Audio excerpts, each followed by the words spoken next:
Jack, you're muted. Here we go. Is this any better? Haha. Got there in the end. So, afternoon, everyone. On this warm Monday evening, we've got a bit of a different show today with the lead up to the Euros. And so we're going to go into that. But firstly, just to welcome Paul.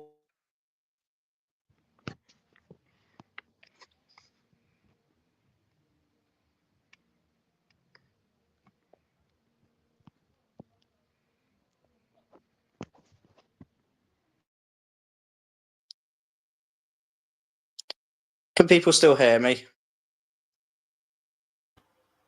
You're back now, yep. I'm back. Excellent. I'm not quite sure what was going on there. Yeah, so just how are we all doing, everyone? Missing the football still? Yeah. Yeah, Well, yeah, definitely.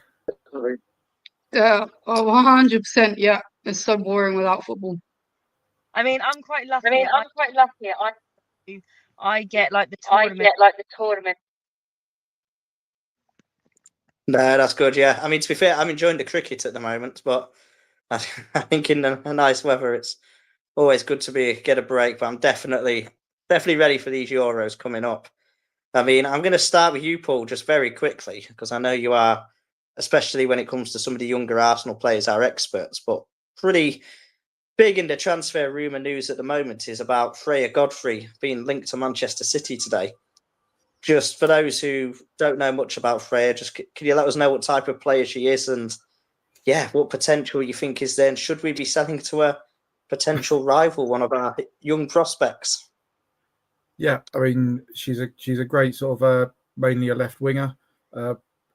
She's been playing out on loan at London City for the second half of last season, contributed a number of assists and secured them promotion up to the WSL.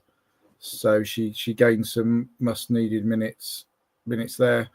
Obviously, London City put a bid in for her a couple of weeks ago, as did Aston Villa. Both of those bids, I believe, were accepted. And then today, City have come out and expressed an interest. So there's definitely the potential there. I was hoping that she was going to stay with us, especially with the departure of Lena Hurtig. I thought there was a space that could open up for her to play a similar role to Katie Reid. So for next season, just sort of coming in maybe for some of the FA Cup games, some of the lower clubs against them, like the likes of London City, and then possibly sort of gaining into the first team sort of in 1 or 2 years' time. But when a club like City comes looking at you, Arsenal really need to be looking, saying, should we be selling this player to another club that we are fighting against? I was just about to say that. I felt with the when the Lionesses had gone in and bidded, I thought, I can see it. It makes sense staying in London, buyback clause, gives her time to almost have a permanent move, but she's never going to be too far away from the Arsenal. But I don't know, Chantel, maybe just ask you on this. Yeah, how worried are you about us potentially selling our prospects, especially our young prospects that we do think has a lot of potential? I've only ever heard really good things about her work ethic, her talent level from people within the game as well. So just, is this something that we need to be careful of, or is it almost freeing up the squad for bigger and better players to come in with more experience? Yeah, I think it's like a hard situation because obviously we know a lot go on behind closed doors. So if it's the case, are we freeing up space and money to then get someone bigger in? It'd be interesting to see who they have their eyes on to do that. But it is also worrying because, like, if she's got like the talent that she's got at the age she is now, the experience and growth she's going to have in the WSL is just going to make her like even better. So it's definitely one to keep an eye on. And if like we can get any like clauses or a way to get her back at a better deal than her just moving on to another club and never coming back, definitely to keep options open for her, I think. I mean, the question has to be asked as well. Would we be, you go back 10 years and Leah Williamson was linked with those 3 clubs, what would we be saying then, and what do we know now? That's the other way to look at it. If we'd have sold Leah Williamson all those years ago, she'd come through our academy and was growing as a player. We could have lost one of the best centre backs in the league. Yeah, I mean, I'm going to ask you, Emma, and this is quite a controversial question. But do we think actually are Manchester City necessarily our rivals?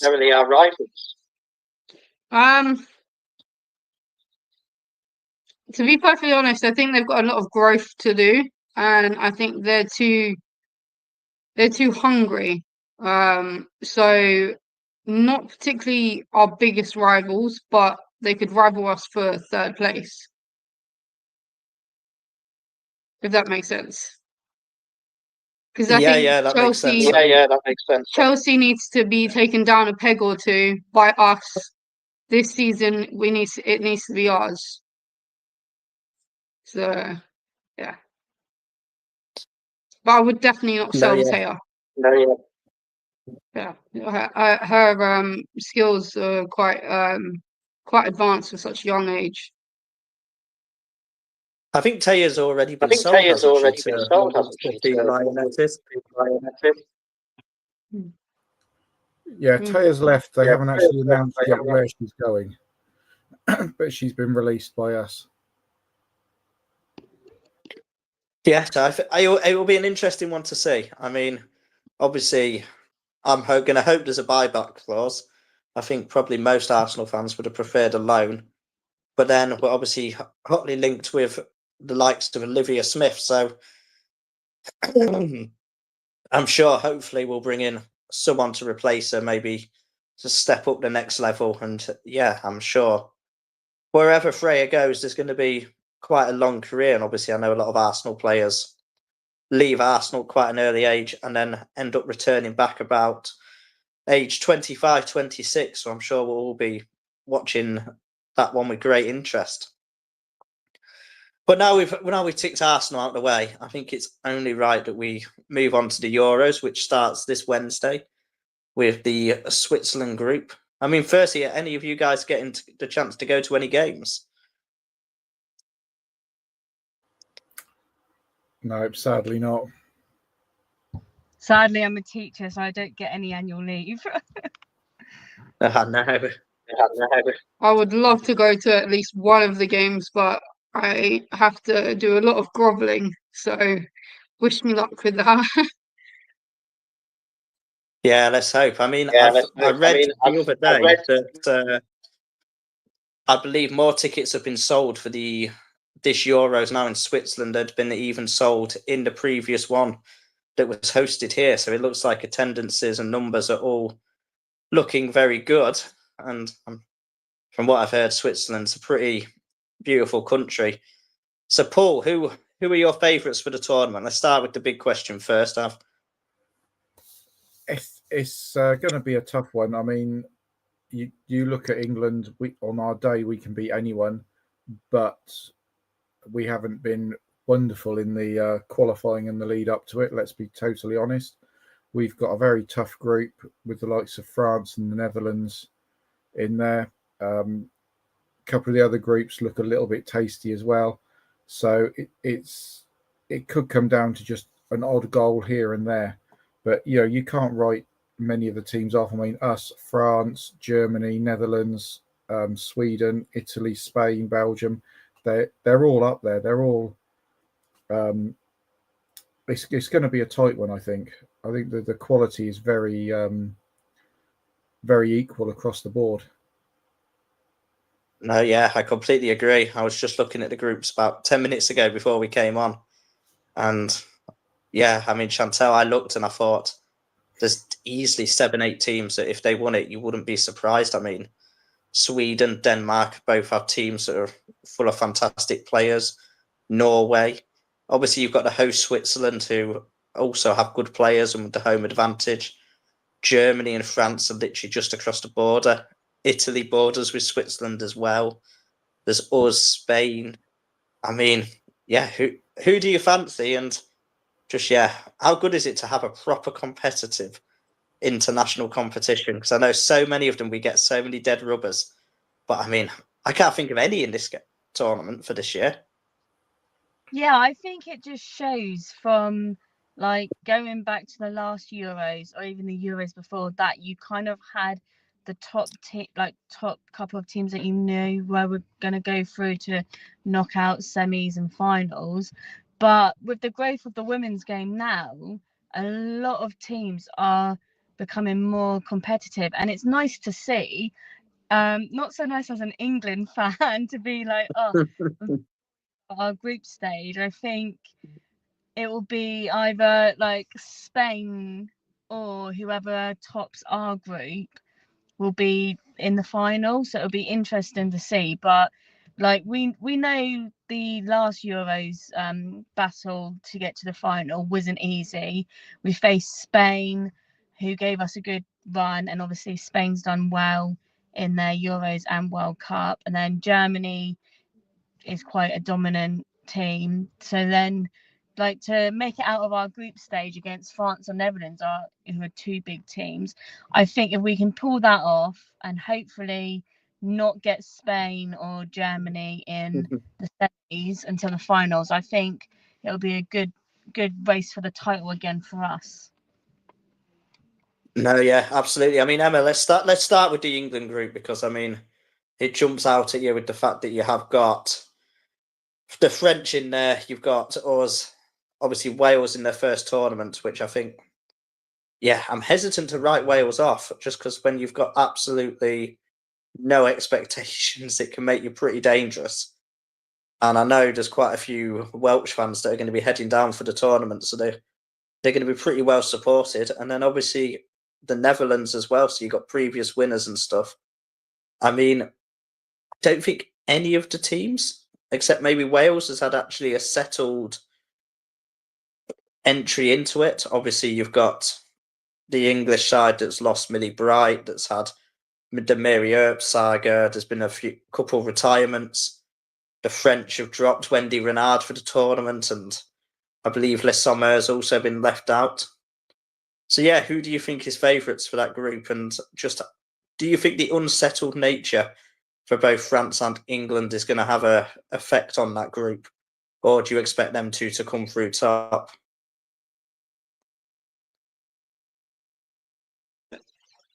I expect us to come on top, just going by that send-off game yesterday, because that was 7-0.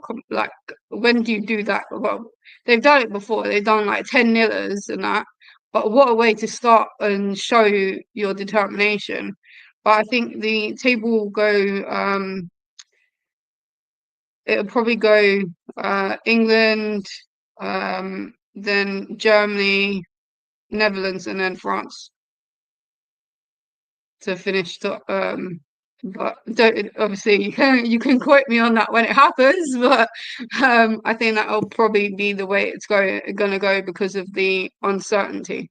But I think definitely. What group are Wales in? Wales are the same one as England. Wales So are the it's same one as England, England, Wales, France, and the Netherlands. France, and the Netherlands. Oh, okay. I'd probably put Wales third then, because like they've got something to prove.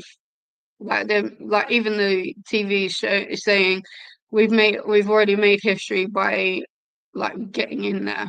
But yeah, now I'm a bit apprehensive about Saturday's game as well, because there's a lot of people that want to prove themselves. Yeah, I mean, Chantel, obviously. There's the Netherlands who obviously won it, not the last tournament, but the tournament before. And I feel like they're not being talked about loads at the moment, but when you look at their team and the players they've got, sort of what are the... Because I've got a sneaky feeling it might be us and the Netherlands that go through, and there might be some sort of French implosion. So yeah, what are your expectations for the Netherlands? Because obviously they've got goal scorers, they've got Daphne in goal. We all know she will pull out absolute top-class saves when needed. They're going to have Victoria Pelova, who's, I'm sure, is going to absolutely come alive again this tournament. And then there's plenty of ex-Arsenal players in Van der Donk, who is now at London City Lionesses as well. So we're going to be seeing much more of her next season. Jill Roord, Vivian Miedema. So, yeah, on paper it sounds a good team, but what do you think the Netherlands are going to actually do in that group? Yeah, I mean, on paper they have a plethora of players, and like ex-Arsenal players, couple of current Arsenal players. The game that they played before they've gone off to the Euros, they've won that, and Viv Miedema scored in there. So like they've got the skill and the power behind it. We know Viv has a bit of an injury issue here and there when playing, so hopefully, like, even though she's an ex-player, I don't wish any like malicious. I hope she gets injured or anything. But yeah, like Vicky P coming back, she seems to be quite like strong, and there's no hesitant from her when she's been playing.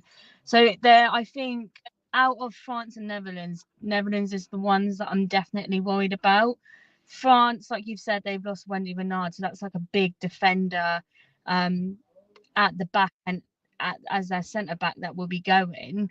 So I'm not saying that France is going to back off, but it seems to be that France isn't where they were last Euro. So definitely, like, we got to keep our eye on them, but it's England at the end of the day, so you never really know how they're going to play until the whistle blows, which is quite frustrating. Yeah, I mean, Paul, how many Arsenal players do you reckon are going to start in that first England game?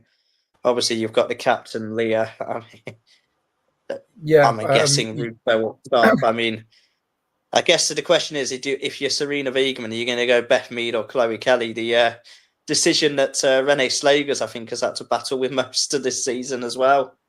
Yeah, that's literally toss a coin and see which one's going to start and which one's going to come off the bench. I mean, you look back at the Euros 3 years ago, and it worked really well with Beth starting, getting the 60 minutes, running like hell against the opposition, and then you've got fresh legs of Chloe Kelly coming on for the last 30 minutes.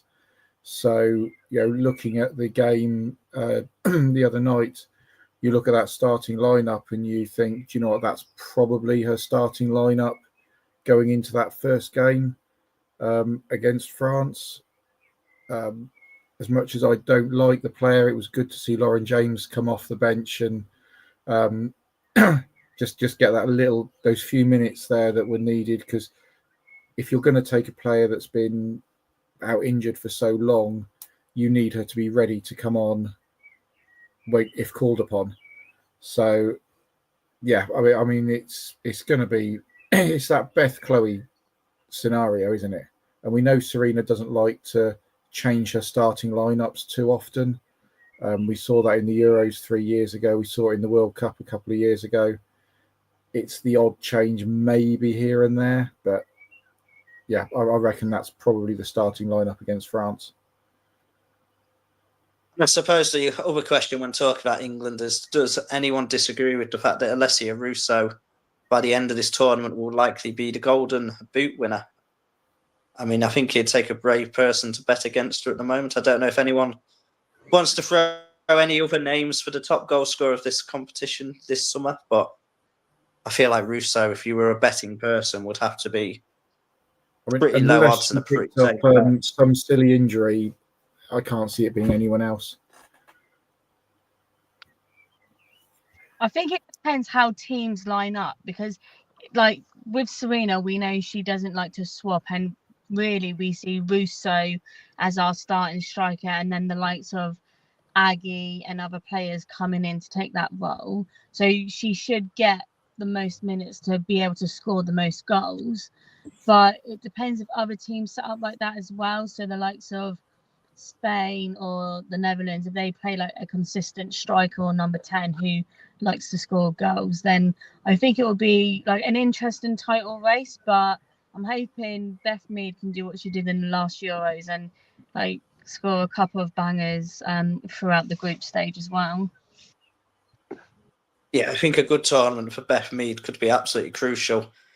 I mean, Emma, obviously, I think the biggest challenges for the hot favourites for this one this year are obviously Spain with Caldente, Putellas, and the names just roll off the tongue. I mean, obviously there's been the Bonmatí news recently on the fact that she's got meningitis. I'm going to be honest, I don't know loads about the illness, so I couldn't even begin to guess at recovery time, but obviously I know we all want to see the best players in the tournament, and Bonmatí is probably by quite a long way the best there is in the game, so I'm sure we all wish her the absolute speediest of recoveries. But yeah, so just how good do we think Spain are going to be this tournament today? Hot odds on favourites for you, and just a bit about the absence of Bonmatí. Do we think she'll be back for the later group to knockout rounds, and how big a miss do you think she'll be? I personally, I don't think she'll be that big a miss because Spain are so big. But it depends on how badly the virus is, like how long she's had it for, and the recovery could take quite a long time. And I think she'd be really stupid to come back, even though you want to play for your country. You know, you've got pride and everything, but when you're struck down with something so bad, you need to put yourself first, and then you can fight for your country, as in, like, you know, football fighting for tournaments. But I'd say if they don't make it to the final, I'd be very surprised. And I just hope I hope it's another face-off, and that England win this time. Yeah, definitely wouldn't Definitely, mind. definitely wouldn't mind Spain, England, Spain. I mean, Paul, just similar question to you, just about Bonmatí, Spain, and how big a miss you think she'll be. Because I mean, during that Champions League final, even through all the nerves and all the absolute pain of watching it, there were moments where you just saw Bonmatí on the pitch and just thought, "Wow, what a player and the stuff that she does." So yeah, just a bit on how big a miss you think she'll be, and if you think she's got any chance of making it back for them the knockout rounds, which I'm sure whoever we support all hope that we will get to see her at some point. Yeah, I mean, in these big competitions, whether it's the World Cup, the Euros, or whatever, Champions League, you want to be watching the best teams, the best players. So yeah, we do wish her a speedy recovery. Like Emma said, it just depends, you know, what her personal recovery time is, and you don't want her to have any setbacks and rush herself back for this tournament that could then see her out for, you know, first half of next season potentially. But you know, Spain have got so much quality in that squad that if they're missing potentially one of their star players, but there's so many other star players in that squad, that they'll probably all just rally around and say, "Let's do it for her. Let's go on and win this." I mean, they are in my opinion, they're in the toughest group as well. You know, they've got Belgium, they've got Italy, they've got Portugal. So that's some big teams in there. There isn't even one that you could say, do you know what, that's the easy one. It's whoever goes through that beats that by the most type of thing. So, you know, they haven't got it easy, but they are probably the best team in the world at the moment. So yeah, we just wait and see. Yeah, fingers crossed for Bonmatí. I mean, Chantal, I'm going to ask you about Switzerland, because obviously they are the hosts, and they've got captaining them our very own Lia Volti as well. I think often these tournaments depend on how well the hosts do, and I think it's probably absolutely vital for the tournament that Switzerland make it out of their group stages. Do you hold any hope that they can go on some sort of run, or do you think we're going to end up being quite disappointed with their performances? No, I mean, again, like, Switzerland has good players, and obviously Lia Volti is so experienced, and even as a captain, I think she has so much to give to her team that I would like to see them get out of the group stage. It's always nice when you've got the hosts in the competition and running for the competition. If not, I feel like the atmosphere can kind of lag or drop a little bit. And we saw it last Euros, like how much England got behind our girls, which just built the momentum for them. So if Switzerland can get that with their fans, I think they've got a good shot to make it out their group stages and potentially go to the semis if they play like their cards right. I hope so. I think the further Switzerland go, the better. That was, in fact, to be fair, a lot of the teams around there, I'd love to see Italy go quite far. The French as well, Germany, all these teams around that area, it would, because it's driving distance for a lot of them. So I think it'd be really quite cool to see them go far. I mean, Emma, do you have any dark horses for the tournament? Any teams that we've not yet spoken about? I mean, we haven't even touched upon the Scandinavian countries and a certain Swedish team that has a big game goal scorer in Stina Blackstenius, which is now our chance to once again mention Arsenal being champions of Europe. But yes, any dark horses that you expect to do well in the tournament that just aren't being talked about massively much yet?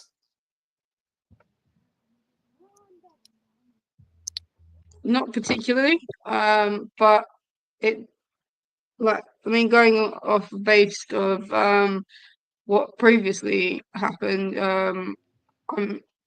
nothing is like written in the stars yet. So I mean, she could just have a bad season after coming off of the incredible win, and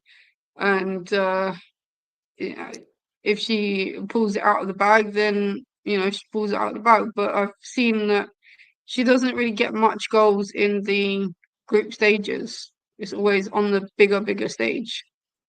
But yeah, at the moment, I'm just gonna wait until the tournament starts and watch every game like I did before. And then I'll know whether there's any dark horses that'll run to the surface. Yeah, I mean, Paul, what would you rate Sweden's chances? I mean, obviously, previous World Cup, they knocked out America. They've got, when you look at their team in terms of players, they're really round and solid, but they've just been this nearly team now, I think, since the tournament really began. So yeah, do you think it'll be another case of so far so close for them, or could you see it being potentially their year? Yeah, I mean, obviously 3 years ago they got to the semi-finals, and we knocked them out by that amazing night up in Sheffield, and that wonderful goal by Leslie Russo, the back heel.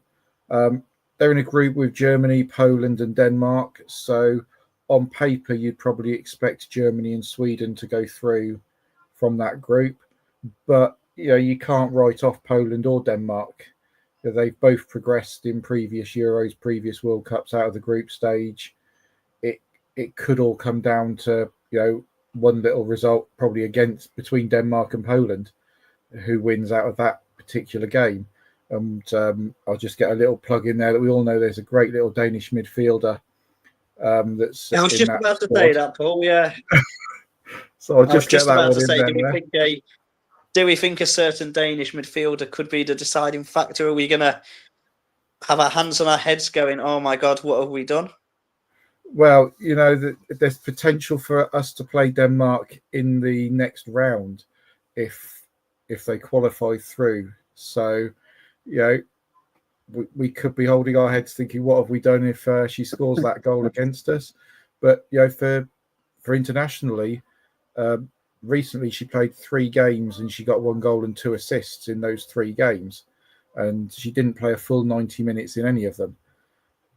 So her international record is a lot better than her club record.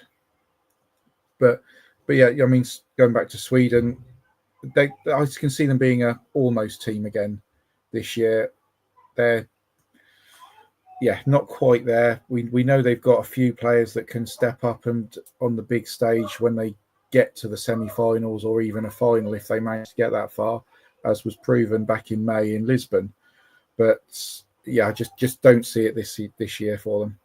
I think the other on the Scandinavian side, you've got Norway and Finland in Group A as well, and I think Group A is probably going to be very competitive because you've got 4 teams there that if you put any of the big teams in with them, you'd say none of them are going to qualify, but 2 of them have got to. Yeah, So,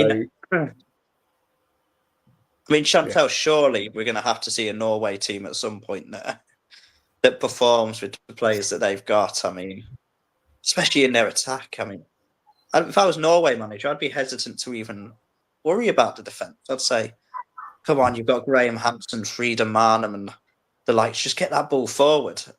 Or, I mean, have you got any expectations for Norway? Or, like, I think a lot of Norwegian fans are feeling at the moment, is it just a case of going to be another failed tournament with all these big players? Is that me? It is, yeah. Your thoughts on Norway? Your thoughts on Norway and all their big players? I mean, it's quite hard. Like, you hear like good things about them here and there, and then you kind of get like a little bit of silence on them and not much like intel. But then, like with the likes of Marnham, who's had a good season with us, and Graham Hansen, they are very attacking. So it does seem to be like whoever can put it to them would get better. I think all the group stages have like these 3 teams that are going to be quite competitive. Like how we said, it was like Sweden, Germany, and Denmark. I think like Sweden and Denmark will be the battle of attackers between Pernille Harder and Stina Blackstenius. I think it's going to be the same with Norway and who they face. I think if they can just be simple and clinical in the back line, then getting the ball up to their attackers, I think they will go further than what people expect. Yeah, I mean they've got an attack that I truly think could beat absolutely anyone. I mean, Emma, just before we go for some predictions and finish up, I've heard a lot of people mention this team as their dark horses for the tournament. I don't think they can ever be described as dark horses. I think, especially the amount of times they've won it. But what are you expecting from the Germans this year? I mean, obviously Germany, Switzerland's very, very close. Their fans always travel in numbers. And they've got a seriously underrated squad as well. So, yeah, surely they can't be dark horses, can they? They've got to just be up there with the favourites.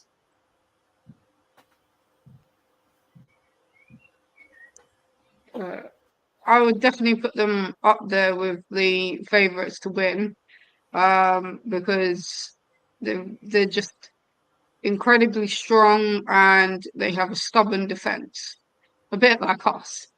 But anything can happen. And for me, I'll just go game by game and hope for the best.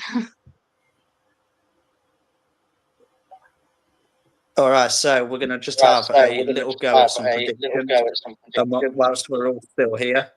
So I'm going to ask each of you your winner, top goal scorer, and player of the tournament. So, Chantal, who are you going for your winner, top goal scorer, and player of the tournament? What 3 are we going to go for? I mean, I'm going to be patriotic and go England for winning. Top goal scorer, I think she's going to follow in Ellen White's footsteps and say Russo and just get the ball in the back of the net. And what was the last one? Player of the tournament. Player of the tournament. I think... Oh, that's quite a hard one. Do you know what? I'm going to go Daphne van Doomselaar because she's had a cracking season making big saves with us. So she's going to take that to the Euros and she's her team going far with being just so strong in between the posts. It's hard to argue with that. I mean, it was at the last Euros that she broke out really onto the scene. I remember seeing her at Rotherham of all places and against France, and I think she made about double figures worth of saves. So yeah, Emma, what about you? Top goal scorer, winners, and your player of the tournament. I'm gonna be very boring I'm gonna go England to win. Player of the tournament, I'm gonna say Leah Williamson, and the top goal scorer has got to be Lassie Russo. So an England kit lean sweep for going forward, and Emma. Yeah, I mean, I would like to go patriotic with mine, but I've just got a feeling that the Spanish are going to win it. I still think Alessia Russo will be top goal scorer, but I've already boarded this train. So my player of the tournament, I'm going Caldente, and I'm all aboard the Caldente Ballon d'Or train, especially with Bonmati potentially out for the tournament. I mean, yeah, I just feel like she may step up and show the world that actually she's been able to step out of Barcelona's shadow, win Arsenal a Champions League, and then potentially win Spain a European trophy as well without Bonmati being there. So, Paul, to finish us off, are you going to put me to shame and go back to England again, or someone else? I'm going to go for an England-Spain final again, and I really wouldn't like to call which way it would go. I can see an extra time. I could see penalties. Obviously, being patriotic, going to have to go for England with that one. But and with Lessia's top goal scorer as well. I just, if we progress that far through it, I can't see anyone else taking that off of her. But player of the tournament, I'm going to go back to the old favourite of Catherine Cole. I can just see her doing something magical in that group stage, and getting Denmark through to the knockout stages. But also just think that from an England point of view, I can just see something magical happening with Michelle coming off the bench. If we're losing or we're going into an extra time scenario where we need a goal in the last few moments, just her coming on with players from other teams not knowing what she's capable of or how she plays, whether it's a goal, whether it's something magical to get an assist or what, I can just see that sort of scenario popping up for us.